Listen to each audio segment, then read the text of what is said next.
बता दें आज ईसा ने हलवा खिला दिया है और इस पर चिंटू बवाल करके रखा है। फिलहाल बता दें चिंटू ने क्या क्या किया है। पहले तो विक्की से उसने साफ साफ कहा है कि मैं जा रहा हूँ, उसे एक्सपोज करूँगा और आपसे मैं पहले ही बता दे रहा हूँ भैया, क्योंकि मैं तो बताने वाला हूँ।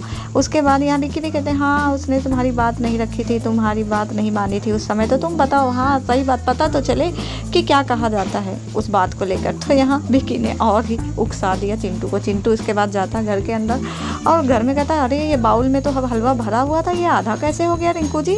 तो रिंकू जी कहती खाया है सभी ने। नील से बताता है, नील भी कहता सभी ने लिया होगा, सबने खाया होगा, मुरव्वर खाया, ये खाया, वो खाया, सबने खाया है, तो शायद हो सकता है इसी वजह से हलवा कम हो गया है। तो कहता नहीं ये तो भरा हुआ था, ऐसे कैसे कम हो गया? अब उसके बाद फिर वो नील को लेके जाता है बाहर, कहता नील चलो पूछो जरा किसी ने हलवा चुराया तो नहीं है। नील कहता अगर तुझे लग रहा तो तू पूछ, मुझे क्यों फंसा रहा है? भैया नील तो भैया कोई चीज़ तो करना ही नहीं चाहते। एक इंसान होता है तो चिल्लाता मेरा ये चोरी हो गया, वो कुछ करता है मगर नहीं कुछ नहीं। तो वो चला आया, अब कुछ समझ में नहीं आया तो यहाँ पर वो आता है किसके पास? रिंकू के पास। और रिंकू से कहता रिंकू जी ईसा हलवा ले जाकर खिलाई है, मैंने खुद देखा। तो उसने कहा वो अपने हिस्से का ले गई होगी ना। तो कह रहा वो पहला ले गई थी, दोबारा फिर आके ले गई। तो कह रही ये तो गलत बात है, ऐसा नहीं करना चाहिए।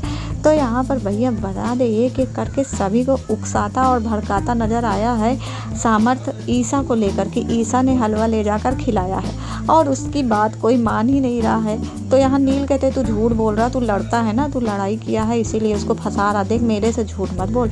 कह रहा यार मैं झूठ क्यों बोलूँगा? तो रिंकू जी कहती वो ईसा को लेके क्यों झूठ? भैया आज सामर्थ तो खुल के ईसा के पीछे ही पड़ गए हैं, आज उनकी पोल खोल कर